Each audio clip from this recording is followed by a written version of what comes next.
Hi, meron akong mahalagang tanong sa inyo. Kailangan ba natin ng binyag o bautismo para pumunta sa langit? Ano at gaano kahalaga ang bautismo? May kaugnayan ba ito sa ating kaligtasan? Nakapaghuhugas ba ng kasalanan ang bautismo? Pwede ka bang pumunta sa langit kahit hindi ka nababautismuhan? Aalamin natin ang kasagutan patungkol lamang po sa sinasabi ng Biblia. Itong pag-aaral natin sa video na to, so let's get it on.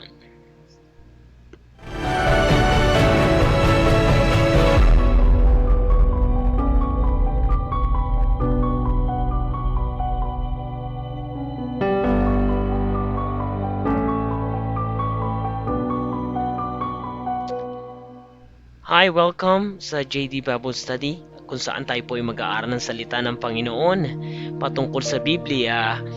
At kung kayo po ay papabisita lamang po sa JD Bible Study, I encourage you, feel free to subscribe para po masundan po ninyo ang ilang katotohanan at mga videos tumutukoy sa mga ilang katotohanan patungkol sa Biblia. Ang word baptism mentioned 9 times in the New Testament. The word baptism is transliteration of the Greek word baptizo, which means to immerse, plunge, submerge, overwhelm, or sink. So, ibig sabihin po ng bautismo, ilulubog po. Ang biblical baptism symbolize Jesus' death, burial, and resurrection. Sa Romans chapter 6, verse 3 to 5, know ye not that so many of us were baptized into Jesus, were baptized into his death. Therefore we are buried with him by baptism into death, that like as Christ was raised up from the dead by the glory of the Father, even so we also should walk in the newness of life. For if we have been planted together in the likeness of his death, we shall also in the likeness of his resurrections. Okay? Ito po ay maliwanag na kung saan ay sinasabi, ito po ay nagpapakita o sumisimbolo sa pagkamatay, pagkalibing at muling pagkabuhay ng Panginoon.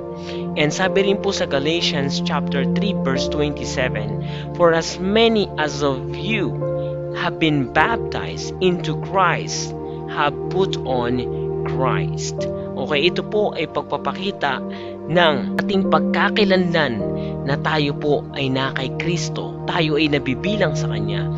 Baptism is an authority was first given to John the Baptist, which is the authority given by God. Makikita niyo po yan sa John chapter 1 verse 6, na even si Jesus Christ ay nag-submit sa authority po na yan. When received Jesus through faith, we got baptized through the Holy Spirit.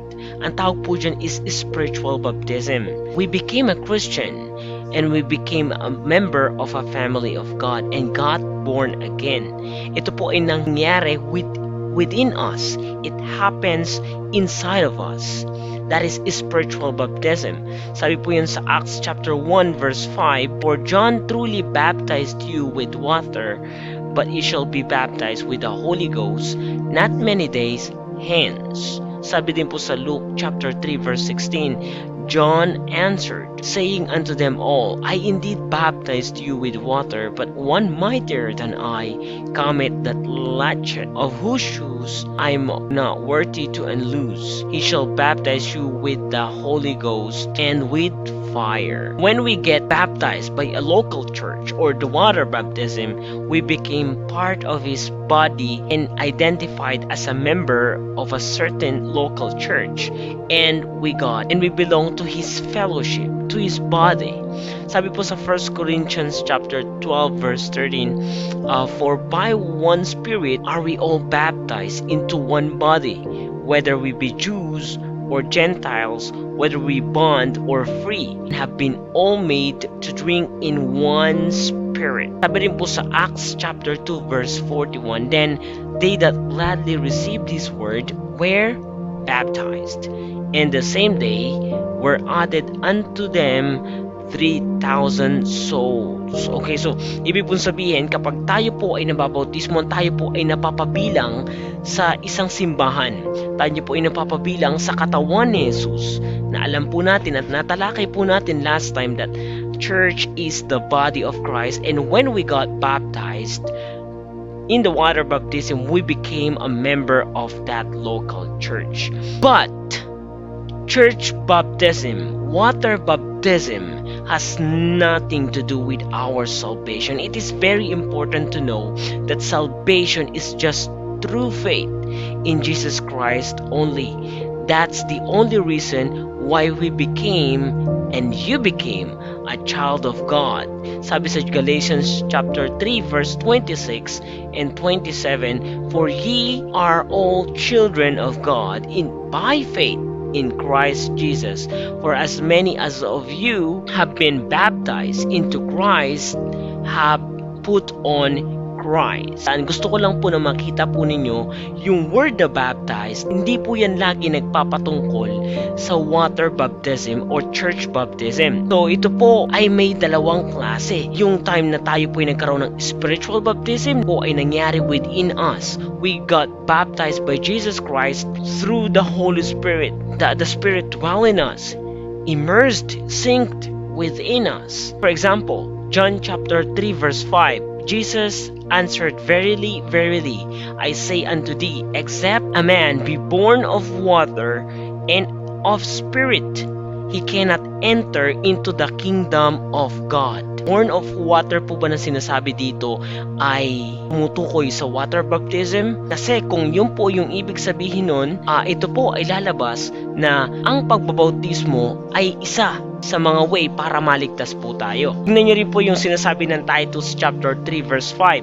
"Not by works of righteousness which we have done, according to His mercy, He saved us by the washing of regeneration and renewing of the Holy Ghost." Ito po ay lalabas na kailangan mabautismuhan ng tao para mahugasan yung kasalanan niya. O kaya naman ay mabautismuhan ng tao para siya ay maligtas. Pero hindi po yan yung pinapatungkulan yan. Saan po yan makikita? Kung mababasa niyo po kasi yung Ephesians chapter 5 verse 26, it says that He might sanctify and cleanse it with the washing of water by the word. So ibig pong sabihin, word ng water po doon sa sinabi sa John chapter 3 verse 5, hindi po yan pumapatungkol sa water baptism. It is the word of God. And the washing of regeneration, ito po naman ay pumapatungkol sa pananahan ng banal na spirito sa ating puso nung tayo ay nakakilala sa Kanya. At time na tayo po ay nagrepent ng ating kasalanan, we receive Christ in our heart as Lord and Savior. The Holy Spirit, according to the Bible, and regenerate us. Ang tawag po dyan is born again. Another verse po na makikita po natin is sinabi sa Acts chapter 2 verse 38. Sabi po dito, "Then Peter said unto them, Repent and be baptized, every one of you, in the name of Jesus Christ, remissions of sins, and ye shall receive the gift of the Holy Ghost." Okay, so ito na naman po. Ito po napakahalaga po na kapag tayo po ay magbabasa ng Bible, we should understand the whole context. Basahin niyo po yung buong chapter, sino yung kinakausap, ano yung pinag-uusapan, at ano yung pinatutungkulan. Na kung titingnan nyo sa unang tingin that something to do with salvation through baptism, that baptism is one of the element na kailangan gawin para maligtas, kung iyan po yung sa unang tingin natin. But we have to be very aware of the context. As I said, baptism, baptized in the Bible is not always referring to the water baptism alone. Hindi po palagi. Also, there is what we call spiritual baptism na sinasabi ko po sa inyo earlier, na nangyayari lang po sa ating kalooban when the time we receive Jesus Christ as personal Lord and Savior. Alaman niyo sa Acts chapter 1, verse 5 and verse 8. Okay, which means Holy Spirit immersed in you, immersed in me, and He actually sealed you. Sabi sa Ephesians chapter 1 verse 13, "In whom ye also trusted, after that ye heard the word of truth, the gospel of your salvation, in whom also after that ye believed, ye were sealed with the Holy Spirit of promise. Okay, wala po dyan yung baptism, but it is referring to the spiritual baptism. Disciples are commanded in Matthew chapter 28 verse 19 to 20 to baptize in the name of the Holy Spirit, Son, and the Father. So, but if you notice, in Acts chapter 2 verse 38, kung mapapansin nyo po, minention lang po ay ang pangalan ni Jesus. Si Jesus lang po ang minention. Wala yung Father, wala yung Holy Spirit. That is referring that Peter is trying to say that and immersed, sink, submerge every one of you in Jesus. It focuses on Jesus where we can truly get true forgiveness. It is the same issue in Mark chapter 16 verse 16, which actually answered clearly in the next phrase. But he that believeth not shall be damned. Maliwanag po that we got saved by grace alone through Jesus Christ. Ephesians chapter 2 verse 8 to 9, it says that for by grace are ye saved through faith, and not of yourselves. It is the gift of God, not of works, lest any man should boast. Na tayo po ay nakapasok sa pamilya ng Diyos, hindi po sa pamamagitan ng baptism. John chapter 1 verse 12, but as many as received Him, to them gave Him power to become sons of God. Even to them that, baptism ba nakalagay dyan? That believe on His name. Sa Luke chapter 23 verse 43, na sasama niya sa paradise nung araw na yon. Tao po na yun ay wala nang time para magpabautismo. Wala na siyang time para magsimba. Wala na po siyang time para makagawa ng mabuti. But only thing that he did is that he believed. And the baptism doesn't make you a Christian. Hindi po kayo naging Kristiyano dahil kayo po ay nabautismuhan. It is your faith to Jesus Christ that makes you Christian. However, ang bautismo po ay mahalaga. Kung ikaw po ay isang totoong Kristiyano, baptism is very important and you have to be baptized. Bakit? Why we need to be baptized? Because baptism is God's command. In Matthew chapter 28 verse 19 to 20, go ye therefore and teach all nations, baptizing them in the name of the Father and of the Son and of the Holy Spirit or Holy Ghost, teaching them to observe all things whatsoever I have commanded you. And lo, I am with you always, even unto the end of the world. So meaning to say, we have to be baptized out of obedience because kailangan po natin sumunod sa Panginoon. Christians means followers of Christ.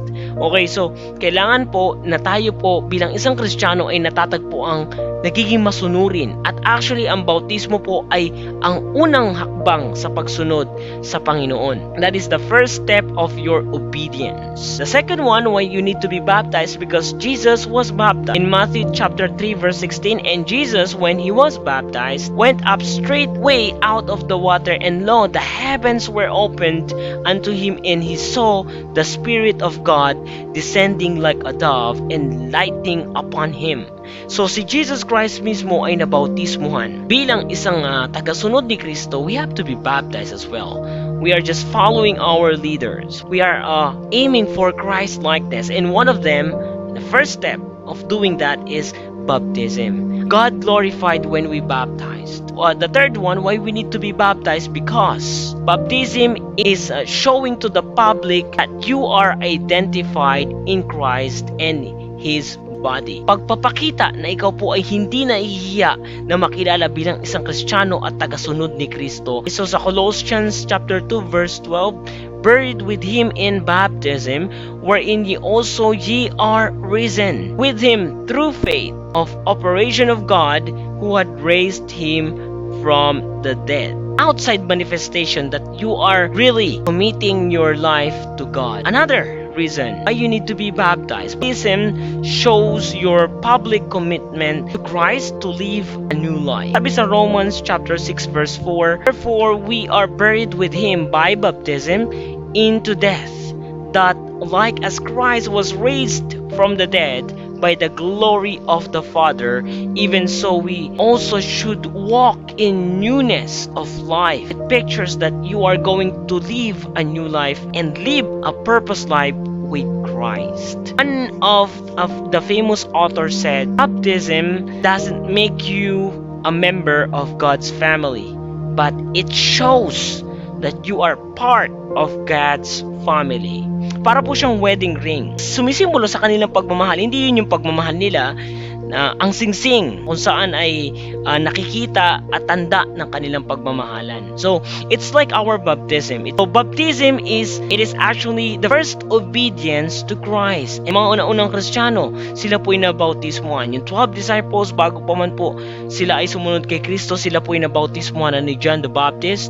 Mga first Christians sa Book of Acts, lahat po sila ay nagpabautismo. Okay, so why? Because it is very important that you identify yourself in this earth that you are belong to Christ. Pwede pa rin po ba ako pumunta ng langit kahit hindi nababautismuhan? Yes, pwede ka pa rin pong pumunta ng langit kahit ikaw po ay hindi nababautismuhan, but you will go to heaven disobedient. At dapat po, bago tayo magpabautismo, atin po yung nauunawaan. Tinanggap muna natin ang Panginoong Hesus sa ating puso bilang Panginoon at sariling tagapagligtas. Dapat po ay natitiyak muna natin na tayo ay nagsisi ng ating mga kasalanan at nagkamit ng kapatawaran Diyos bago po tayo magpabautismo. Pagbabautismo po ay hindi humugas ng kasalanan, hindi kasama and papunta sa langit, because it's only the blood of Jesus Christ that makes us clean. Hindi lang po tayo niligtas ng Panginoon para pupunta lang ng langit. May purpose ang Panginoon sa iyo at sa akin, kaya po tayo hanggang ngayon nabubuhay pa sa mundong ito. You start living with a purpose. Most people get baptized by decision of others. Decision ng magulang nila. Andun yung kaibigan nila or pinipilit sila ng sino man, or meron silang pakay, manligaw o may pakay na magpaligaw. Alam niyo yun, yung mga may hindi magagandang intention. Minsan nangyayari po yan. Minsan out of impulsiveness or pressured kaya nagpapabautismo. Pero you have to make sure first you have Jesus Christ in your heart before you go to water baptism. Kayo po ay hindi niyo po sigurado na nabautismo na ako, Japet long time ago, nabinyagan na ako sa ganito na pero Japet, hindi pa rin po ako natitiyak kung kapag ako ay namatay, pupunta ba ako sa langit o pupunta ba ako sa impyerno. At mahal ka po niya. He's willing to forgive you. Malaking problema yung pinagdadaanan, pero God is willing to help you, to change you. He's interested in your life.